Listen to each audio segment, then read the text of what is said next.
Alright YouTube, what's up? It's me again, Chad. Or in this video, you can call me Joey, I guess, because I'm wearing this mask, so for Halloween, basically. Before I say anything else, rest in peace, Joey Jordison from sorry, my hand's a little dirty. Rest in peace, Joey Jordison.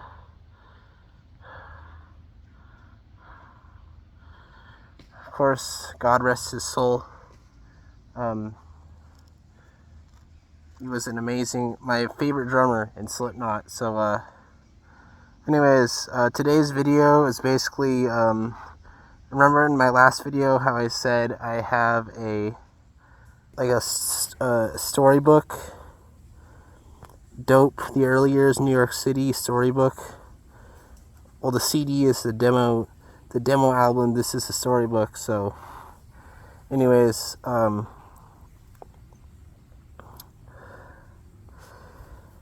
alright, so basically, I'm just gonna read this and show you guys the photo. So basically, it's story time. Story time with Joey. Sit back, relax, get yourself a drink and a snack, or food or something. So it's gonna be a bit of a long video. This mask is fucking hot. I wonder how the hell did Slipknot do it back in the day? Like, how the fuck did they pull that shit off without, like, dying of overheating or something? Alright, so along with the story and all the demos, first of all the demos were written and recorded in Edsel Dope's bedroom, 116 3rd Place, Brooklyn, New York, 1997/1998. And that's all the credits there. Alright, so the year was 1996, and we got a photo of New York City when the Twin Towers was still standing. So life was a lot different back then. Bill Clinton was president of the United States, and the World Trade Center stood tall and proud atop the New York City skyline. The turn of the century was on the horizon, and many people feared that it would bring with it the apocalypse. There was no such thing as social media. Beepers were the only affordable method of reaching people on the go. The internet was in its infancy and pretty much consisted of AOL chat rooms that we would have to dial up from our home phones. YouTube did not yet exist, so MTV was where we watched music videos and how we discovered new bands. We read magazine articles to learn more about our favorite artists, and we were still shopping at record stores to buy CDs and cassettes. Each year, there were only a select number of bands blessed with the opportunity to reach a global audience. The idea of getting signed to a major record label was the holy grail for any musician that was trying to quote-unquote make it. To make it was the one and only reason that I moved to New York City, and to make it was the only thing that I can ever remember really wanting to do. Oh, that's funny, because I feel the same exact way, pretty much.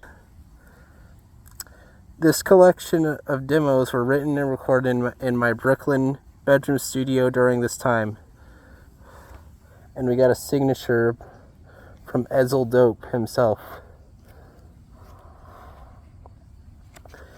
So the Dope brothers, and we got a split in half picture of one side is Simon's face, the other half is Edsel's face. That's pretty cool. These photos are fucking awesome. The Dope brothers, Simon and Edsel. Our parents split up when we were very young. I was about 4, and my brother Simon was 6 or 7. Simon remained with our father in... Here we go. Just give me a second. I'm just gonna try to adjust this a little bit, or put it into better... There we go. So my backpack has a little stand. Alright. So I was about 4, and my brother and my brother Simon was 6 or 7. Simon remained with our father in Melbourne, Florida, while I moved with our mother to West Palm Beach, which is about 2 hours south, towards Fort Lauderdale. Living in different towns, Simon and I never went to the same schools or shared friends. Our father remarried a few years later, and our stepmother had 2 boys from her previous marriage. As a result, Simon lived in a full house, while in many ways my upbringing resembled that of an only child. We would see each other on holidays, but growing up, Simon and I failed to establish a real brotherly bond. I just heard a fucking car horn in the distance, so ignore that. I tried to go to sort of a quiet place to record the video, so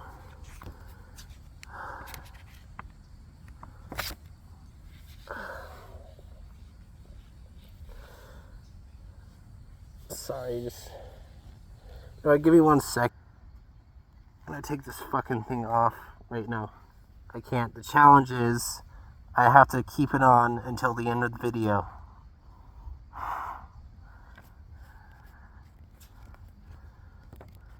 I'm doing this for you guys, not for me. I'm doing it for you. And for Joey, of course. Alright, we got some baby pictures of Simon and Edsel, and that this is like back in the late 60s or early 70s maybe. And then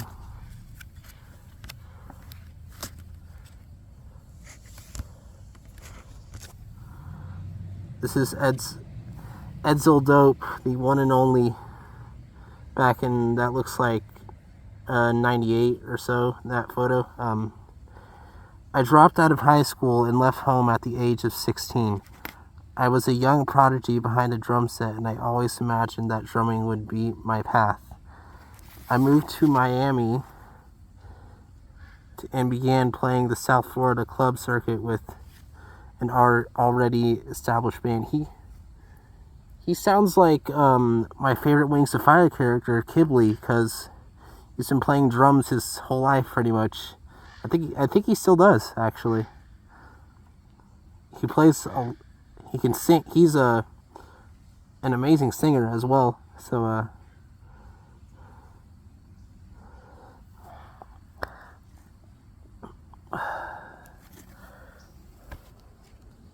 alright, so, and then where did I leave off?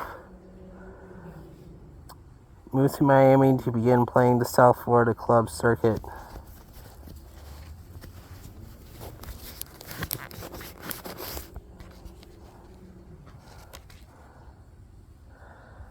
With an already established band. I was very young compared to my bandmates, but my ambition and work ethic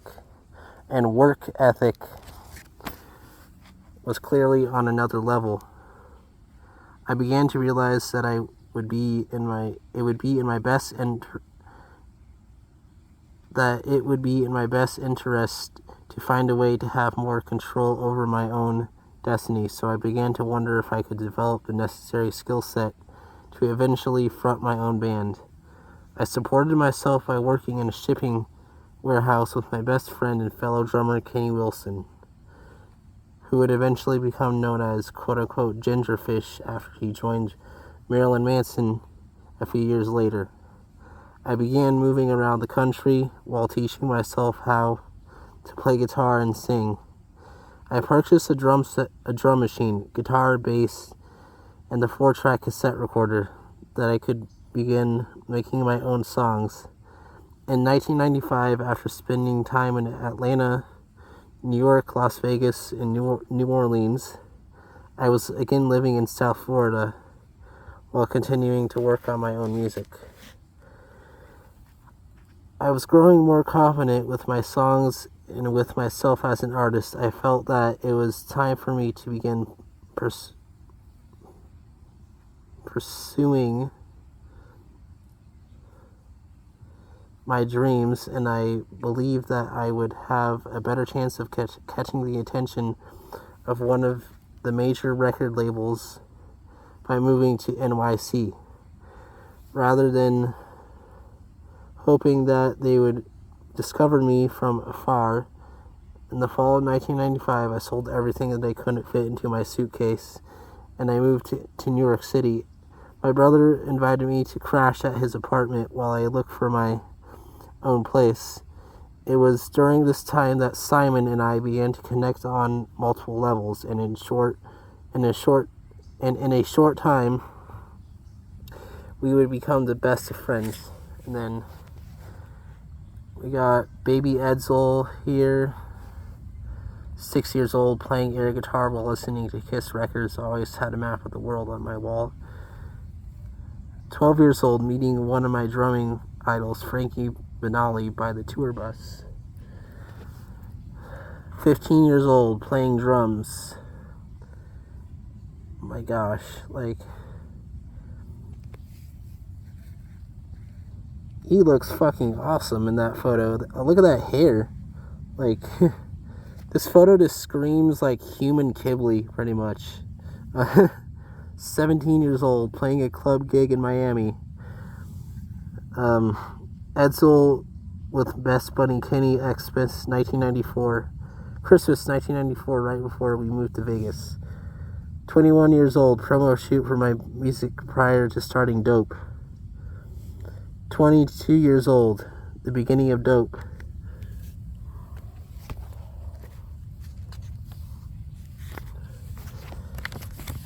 Simon Dope. So, first of all, this guy is my favorite of the Dope brothers, and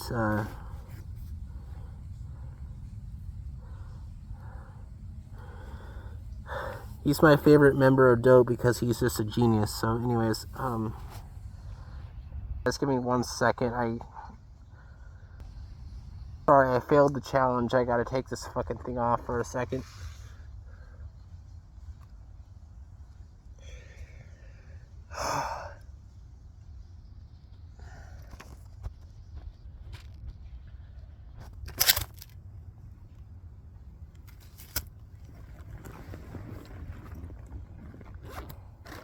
Let me get some water here.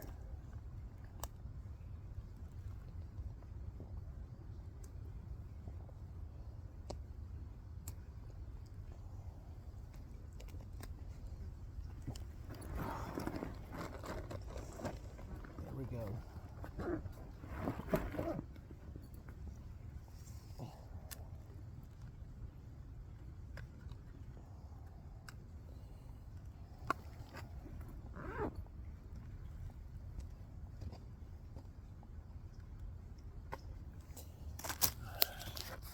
I might put it back on later, but I was dying in that thing.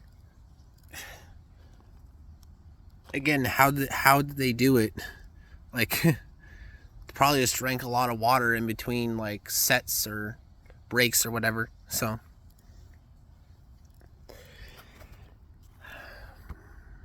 on with the story. I'm sorry guys, I failed the challenge, and I hope that's all right with you guys.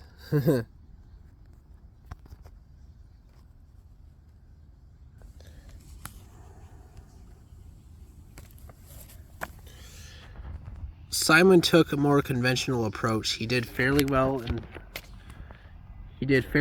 school without ever having to really apply himself. He had a bit of a nerdy disposition, but he also enjoyed playing the role of antagonist. Simon was rebellious. Darn it. This thing just... Simon was rebellious by nature, but also extremely logical and grounded. Before graduating high school, Simon was accepted to the University of Florida, where he would fully embrace the alternative lifestyle and music scenes that the quote-unquote anti-frat boy college life provided him. He developed a deep love for industrial music and DJ'd at alternative nightclubs and underground college parties. While experimenting with drugs and alcohol, Simon dropped out of college for a year or so. attempting to find inspiration outside of the classroom. But eventually, he relocated to New York City, where he returned to college and studied biochemistry at Polytechnic University. Simon's future was pointed in a very conservative direction. The simple plan was for him to eventually graduate from college and get a job working in the lab as a chemist. Okay. I had been living in New York for about 6 months when Simon split up with his fiancée. We decided that we would become housemates for the first time since we were kids. Simon moved into my brownstone apartment, which would later become known as quote-unquote the dope house. We both made our money working in bars on the Lower West Side of Manhattan. Cocaine was everywhere, and customers were constantly asking us where they could buy it. We would point them in the direction of one of the local dealers that frequented the bars, which in a way made us middlemen but offered us nothing in return. Are you fucking kidding me? There's a helicopter. I'm trying to film a video. Baby Simon, 4 years old. Halloween, 13 years old. Simon crushing what was a high-tech piece of machinery back in 1985. High school, age 15. College, age 22. 24 years old, right before dope.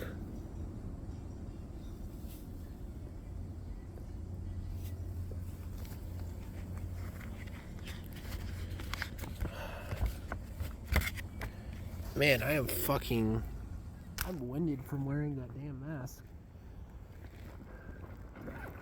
Man.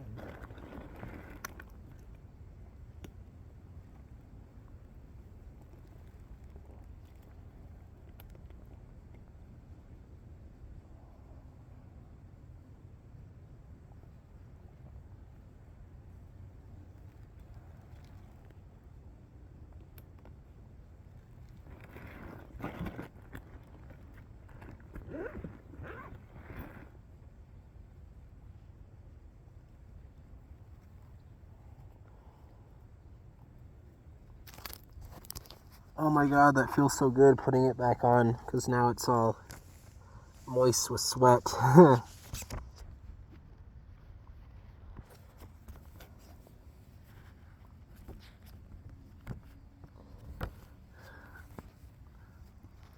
Sorry.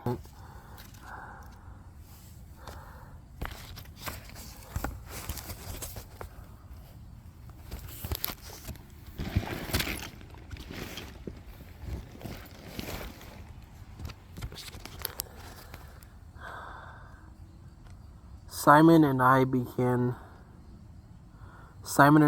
to grow very close. We lived together, worked together, and hung out together most of the time.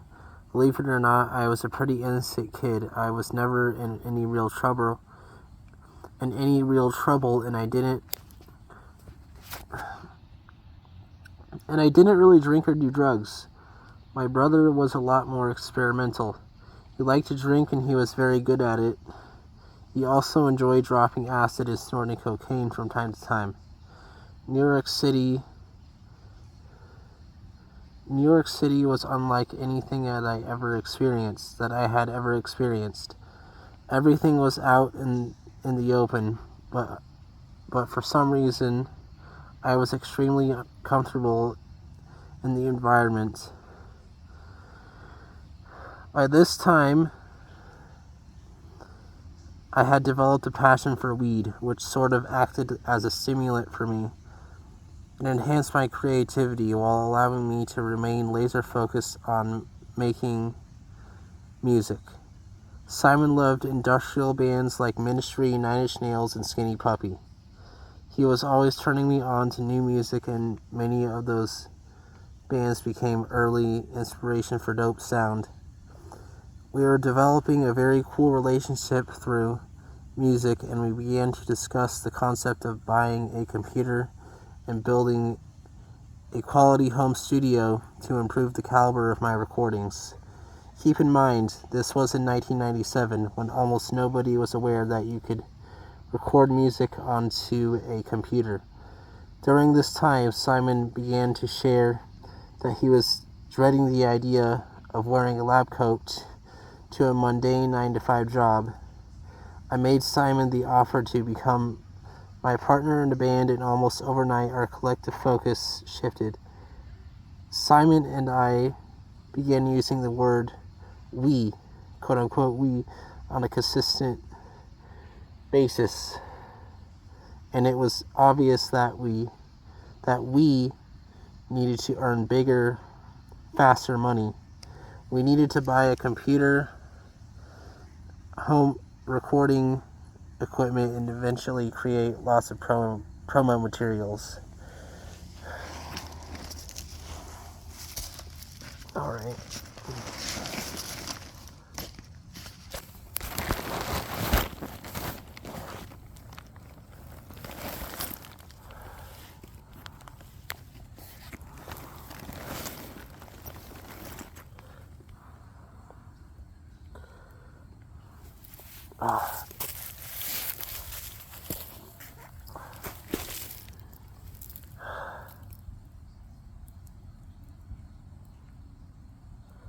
Where was I?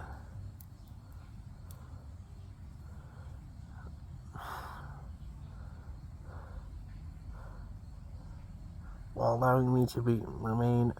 Simon loved industrial bands like Ministry, Nine Inch Nails, and Skinny Puppy. And the funny thing is, so do I. I listen to all three of those actually, except for Skinny Puppy. I've heard some of their stuff, but they're pretty good, I guess. So, not my favorite, but they do have some good songs like Assimilate. I think it's Assimilate, and some stuff off of the Rabies album is pretty good. So, but I love Ministry and Nine Inch Nails. So, yeah. We are developing a very cool. Skinny Puppy. He was always turning me on to new music, and many of those bands became early inspirations for dope sound. We are developing a very cool relationship through music, and we began to discuss the concept of buying a computer and building a quality home studio to improve the caliber of my recordings. Keep in mind, this was in 1997, when almost nobody was aware that you could record music onto a computer. During this time, Simon began to share that he was dreading the idea of finishing school. Before graduating would only bring him to one step closer, wearing a lab coat to a mundane 9-to-5 job. I made Simon the offer to become my partner in the band, and almost overnight our collective focus shifted. Simon and I began using the word we on a consistent basis, and it was obvious that we needed to earn bigger, faster money. I already read this part. By this time I had taken NYC, New York City life like a fish to water. I loved the fast pace of the city and the 24-hour action. I was working in a large midtown nightclub.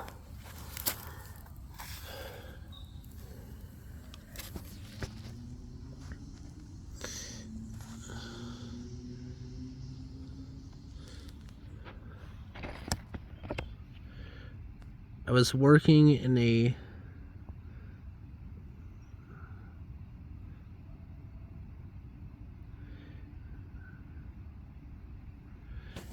where was I?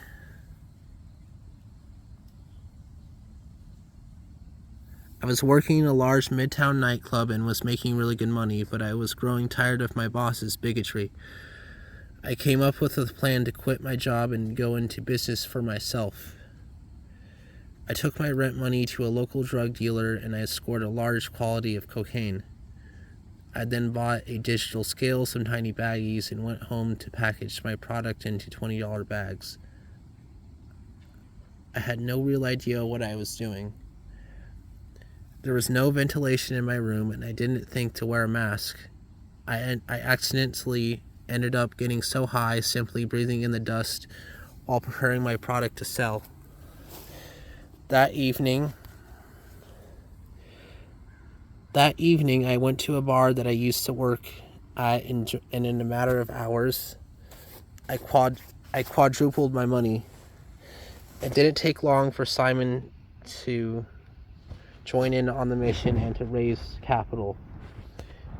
He dumped all of his college grant and student loan money into the band, only using the smallest amount possible to pay the the minimum tuition. Meanwhile, I quickly began to stockpile cash and clients. I reinvested our money into more and more products. We built our little studio and began to bring our vision into focus. On any given day, our apartment was stocked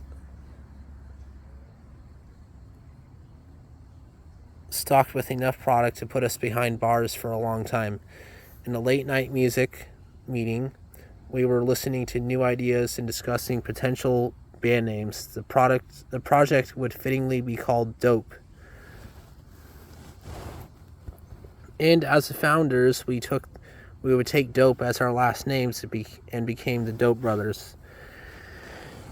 I wonder what their real last names are. It would be interesting to look it up. It was now time for us to begin assembling the rest of our team. And then we got this photo of Simon and Edsel. Our first photo shoot, and they got some drugs and booze there and cigarettes, as you can see. New York City was full of inspiration for me. I loved riding the subway home from the bars late at night. I would visualize the future while listening to the demos under headphones and as the train rocked back and forth.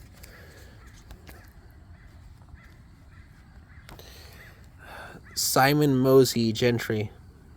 Wait, no, not Simon. Sloan, aka Mosey Gentry. We met Sloan sometime in 1997. He was a bike messenger in New York City, and he used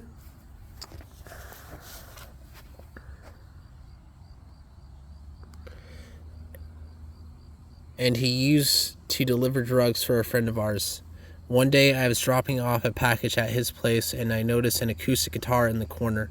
I asked him if it was his and if he played guitar. He replied with "sort of," and explained that he just doodled around on it for fun and that he listened to bands like Ween and the Grateful Dead. Sloan was witty as hell and a riot to hang out with. To me, it didn't really matter what kind of music he listened to as long as he liked the music I was making for Dope. I could tell that underneath his hippie sandal-wearing exterior, he had the right attitude for what my brother and I were planning to do. I gave him a rough demo tape of Dope songs to listen to while he was making his bike runs, and suggested that we meet up at a later date. Sloan was very intelligent, but he lacked direction and overall ambition in life. In many ways, that made him an absolutely perfect fit. One day, I sort of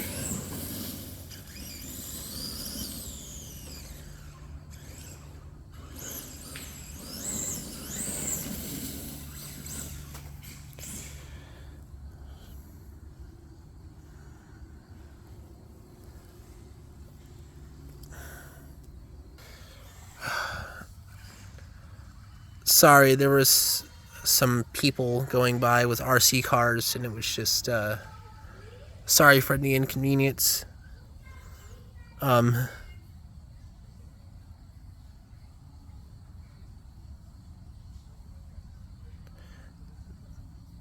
Sloan was witty as hell and a riot to hang it. Okay, I could tell that underneath his hippie sandal wear. Okay. I gave him sandal wearing exterior. He had the right attitude for what my brother and I were planning to do. I gave him a rough demo tape of dope songs to listen to while he was making his bike runs, and suggested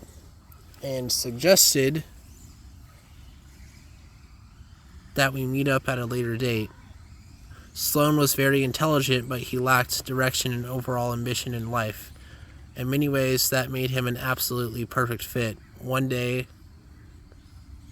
I just sort of told him that he was going to be our guitar player, and he seemed to like the idea.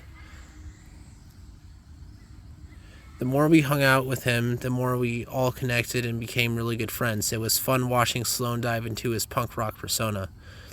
He loved the clothes, the hair, and the attention that came with being in the band. It was something that he never intended or expected to be a part of, so he had a lot of fun with it. He practiced his guitar just enough to get by, and he had a great time poking fun at himself. In a very short time, Sloan became a part of our little gang. Now there were 3 of us. He reminds me of Clay a little bit from Wings of Fire, I guess, but I might be completely off there. I don't know. Trip, Rex, Eisen. This guy looks like a fucking badass motherfucker. So does this guy, really, but I love his nickname Rex, because that was the nickname of Rex Brown from Pantera. Maybe he's a Pantera fan. Or was, or I don't know if he's still alive, but Trip Rex Eisen. Eisen. Huh. German name. Wonder if he's part German. We met Rex through another local New York City guy named Jay, who would later become AC Slade. Jay and I met outside of a New York City club called Coney Island High, where I was hanging out with my old Fort Lauderdale buddy, Daisy Berkowitz. I know who that is. He's from Marilyn Manson. He was Marilyn Manson's original guitarist, who had recently left Marilyn Manson. I initially asked Jay if he would be interested in auditioning for Dope. But he already had his own band, and since Dope was completely unknown at that time, he didn't have much interest. Instead, he referred me to a guy named Rex, who lived in New Jersey. I called Rex and invited him over to the Dope house in Brooklyn to meet with me and Simon. Rex was a bit of an odd dude, but he was into the same music as us, and he passed the eyeball test on a number of levels. He was tall and thin, played his bass really low, and he looks like he probably did a lot of drugs. We talked for a few hours and listened to the music that I was working on. We learned that Rex was totally sober and also that he was a bit of a prankster. I remember him telling us how he enjoyed picking up roadkill from the side of the road, placing it on the hood of his car, and then going through drive-thru windows to order food. That sounds like also Kibley from Wings of Fire,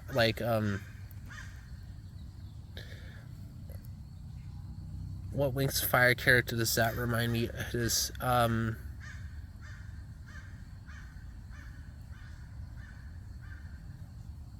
He also reminds me of Kibley. Or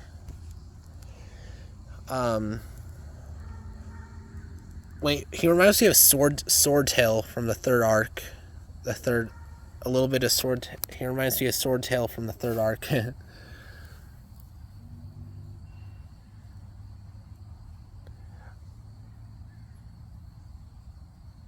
And also a bit of a prankster. I remember him telling us how he enjoyed picking up roadkill from... Okay, already read that. Like I said, odd. He was very eager for success, and he bought into my passion and conviction for Dope. In a short time, he would prove to be a very professional musician, and he brought a great deal of energy to the stage with him. I noticed early on that his motions were very quirky, so I nicknamed him Trip. So that's not his real name. His real name is Rex, actually. Trip is his nickname. In a short time, he would prove to be a very professional musician, and he brought a great deal of energy to the stage with him. I noticed early on that his motions were very quirky, and began to develop his dope persona. Now we were 4. All right. With Sloan and Trip on board, it was time to put phase 2 of our plan into motion. We did our first group photo shoot and selected a handful of songs to create our first promo materials. Now it was time to book a show. Dope was an unknown band, so the NYC clubs weren't interested in hearing about our progressive marketing plan or about how successful that we believed we were going to be. They insisted that we play on a Tuesday night and open for other local bands that were already part of the scene. This was the polar opposite of the type of dope centralized event that I had envisioned. Instead, I played the demos for a crazy drugged out friend of ours named Luke, who promoted the sickest parties in New York City. He liked my demo, and he also sort of owed me a favor for bailing him out of jail once. Luke took me to a guy named Mike who managed a concert venue called the Elbow Room on Bleecker Street. Mike trusted Luke, and he bought into my marketing plan. He agreed to let me have the Elbow Room for a few hours on a Saturday night in exchange for half of the door. Once the date was set, Simon and I began an onslaught of street promotion throughout New York City and the surrounding areas.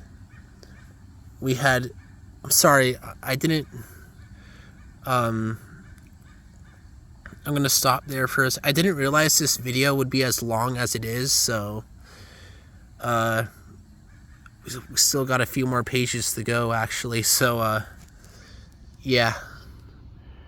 Who promoted it. He liked my demo, and he also sort of... Okay. I'm going to try to read this as fast as I can, just to speed it up. Mike trusted Luke, and he bought into my marketing plan. He agreed to let me have the Elbow Room for a few hours on a Saturday night in exchange for half of the door. Once the date was set, Simon and I began an onslaught of street promotion throughout New York City and the surrounding areas.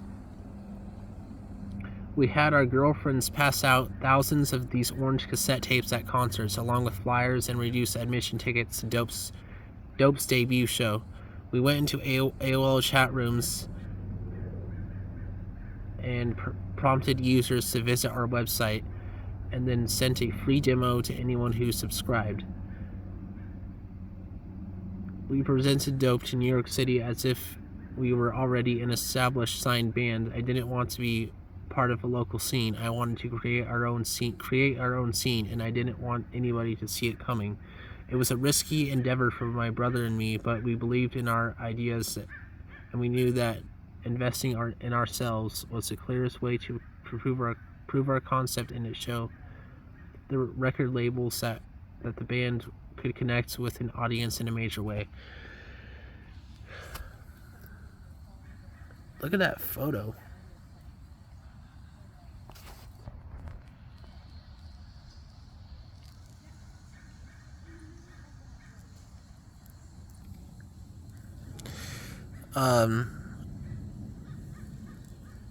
I wanted to create our own scene, and I didn't want anybody to see it coming. It was a risky endeavor for my brother and me, but we believed our ideas, and we knew that investing in ourselves was the clearest way to prove our concept and to show the record labels that the band could connect with an audience in a major way. reading this just makes me want to start a band even more. Like, create my own band with somebody. Who knows, that might happen tomorrow, depending on how things go tomorrow. Let's just say I'm meeting somebody tomorrow at Guitar Center. Preston Nash. Preston was the last addition to the original band lineup. We met him through Tripp, who played in a few bands with him back in New Jersey. I created all of the demos with the use of a drum machine. Wow. That drum machine actually fucking... He must have programmed, like, Edsel and Simon must have programmed their own sounds for the drum machine. Like, to give it sort of more of an industrial metal, alternative metal style. But as the first show approached, we decided it was time to add a guy to play live drums. My brother and I were already beginning to promote the first show, and through our aggressive street marketing, Dope was beginning to generate a serious buzz in New York City. When I first met Preston, I was not convinced that he was the guy, quote unquote. His first impression would have reminded you more of a dude that gave drum lessons at your local music store, rather than someone who was about to become a rock star. He was super professional, very nice, and a very capable musician. He just lacked that wow factor that I was looking for. It was very much a case of Preston being in the right place at the right time. In the end, he trusted my vision, and he did everything that we asked of him. We developed his dope persona by stripping him all the way down to the core, and then collectively revealing his dope image over the next year or two. Preston was a solid dude and a team player. As we grew together, he would ultimately represent the band very well.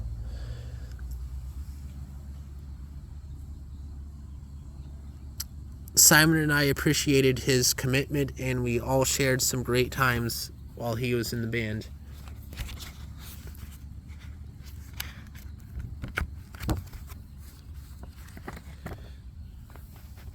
Wow. Look at that photo. This is probably my favorite photo in the whole book. So they're all sitting around a table. Looks like they've just been arrested or something, and they're in jail. That looks like some kind of wait, actually, that's part of a PA system. That's a soundboard. I just realized. And then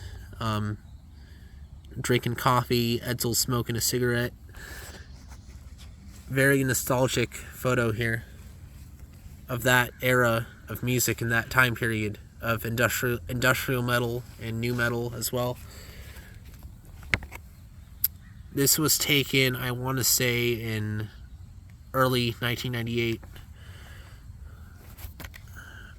Probably right before this show. March 7th, 1998. Dope played our first show at the Elbow Room in New York City. The show was sold out. There was a line down the block 2 hours before the doors opened. Our unconventional approach to connecting with our audience and building an organic buzz had worked. When Dope hit the stage, the crowd went insane. After the show, I invited the fans to join us outside on the street. There were so many people outside that the cops came and turned it into a bit of a mob scene.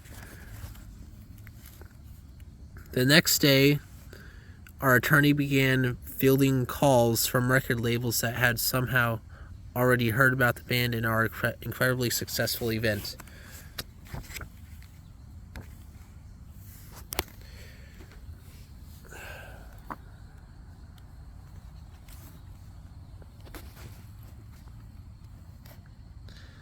Some Simon and Edsel again. Over the next 7 months, I continued to write and record songs, while Dope played 6 more shows in New York City. This was an insane time. Our buddy Luke was the king of the New York City nighttime world, and at this point, Dope was ruling our own scene. Actually, Simon reminds me the most of Kibley and Flame, actually, from Wings of Fire. So he reminds me of he kind of has that rebellious, industrial metal personality, but he's also like extremely smart. And then Edsel is like kind of like Peril, I guess, from Wings of Fire, like fiery, kind of fiery yet easygoing, I guess.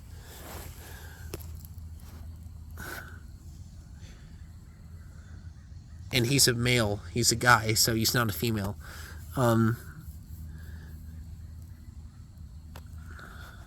Sorry, somebody just texted me. This one was an insane time. Our buddy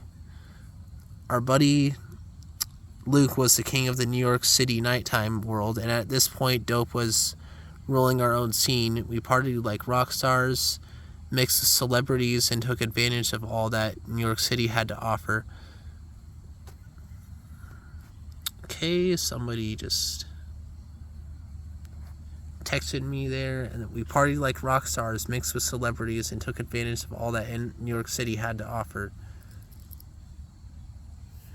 We had the best drugs, and everybody knew it. The record labels began to chase us, and we could taste the next level. Dope Star was undoubtedly on the rise, and I became terrified for our freedom. Only a year ago, we had nothing to lose, but now we were on the verge of huge success. The war on drugs was at its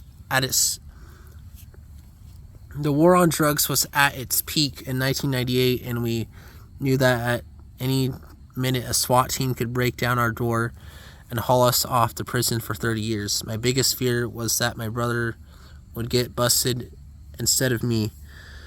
The guilt that I would have felt would have been unimaginable, and that scared me to death. I'm very grateful that we came through this time safely. We really did risk everything to achieve our dreams. We stuck to our guns, and before the end of 1998, Simon and I had accomplished our ultimate goal of signing a major record deal with Flip/Epic Records. For a lack of better words, we had made it. The table was now set for Dope to enter the studio and begin recording what would become our debut album, Felons and Revolutionaries, which that's the album that got me into Dope. And I had no idea about their demos before, so the label would implement our New York City plan on a larger scale by replicating the Orange demo tapes with tracks from the upcoming album and distributing them across the USA on Ozfest 1999. I am and will always be grateful to my brother Simon for believing in me and for having my back during those incredibly important early years. It has been 20 years since Dope's conception, and even though we again live far away from one another, Simon remains my best friend to this day. So Simon is still alive. I wonder where he's living. If any of you know, please comment down below and tell me. Because I know Edsel lives in Florida, so. And then we got some photos here of Edsel and Simon. Looks like Simon's changing an earring in the bathroom while Edsel's smoking a cigarette, taking a shit and reading. I don't know if he actually is, but that's what it looks like. And then some photos, Edsel and Simon with Dad after our second show in New York City. Mom with her baby boys. Simon looks a little bit like Meeks from Coal Chamber there. I wonder if he's a Coal Chamber fan. Most likely, but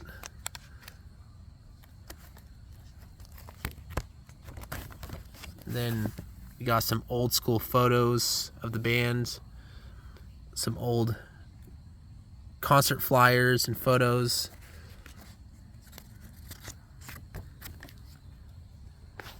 Edsel and Simon again during their first photo shoot. And by the way, in case you're wondering what my new profile picture is on Discord, it's that right there. So Simon drinking a beer, and you can see his earring there. And then them again looks like it looks like they've just been arrested. They're wearing like prisoner jumpsuits. And then I'm not sure where this is, but it looks like either a gym or like a workplace locker room. And that's Simon holding a gun and Edsel also holding a gun. Except that's a revolver that's in a semi-automatic, like a Glock or something. And then, all right, finally we're on the last page, and Jenny Dots, rest in peace, from October 26, 1972 to October 22nd, 2011. Rest in peace. These works are dedicated to the memory of Jenny Dots. Jenny was a beloved friend and a huge contributor to Dope's development in the early days.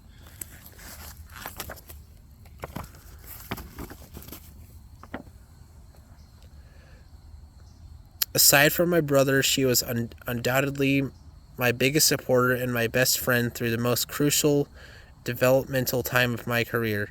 For several years, we were our own version of Bonnie and Clyde. I will always be grateful for her positive energy and her many valuable contributions to the cause. She was a great friend to all of my bandmates and an inspiration to so many Dope fans. In so many ways, you can feel Jenny's influence and attitude in the DNA, look, and sound of early Dope. Dope just would not have been the same without her. Jenny was a joy to be around. She lived her life to the fullest and by her own rules. She was inherently good, generous, had a huge heart, loved animals. So do I. And painted amazing pictures. Wow, that sounds cool. I make some art sometimes.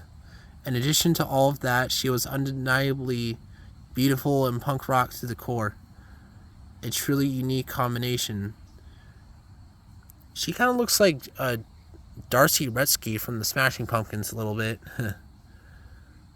She was a truly unique combination. Anyone who is lucky enough to spend time around Jenny knows what I'm talking about. Jenny will be remembered for her amazing energy and her abundance of creative passion. She was truly one of a kind, and the world is undoubtedly a far less colorful place without her.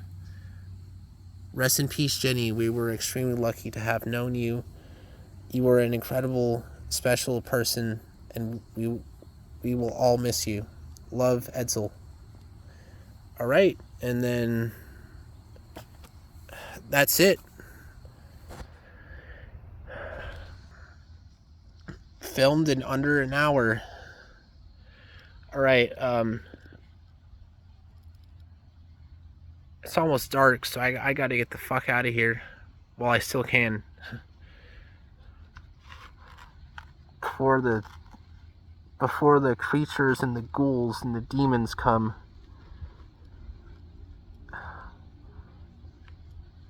I'm just a human wearing a mask. Alright, peace out. Peace out. Have a fucking dope ass Halloween, and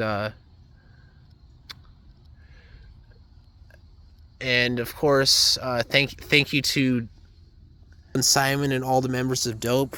You guys have changed my life for the better, so if you want to start your own band, including myself, follow your dreams, work as hard as you can, make as much money as you can, and it could happen. You know, if you meet the right people, just follow your dreams, guys. And take care of yourselves. Take care of your loved ones and yourselves. So, see you guys in the next video. Bye.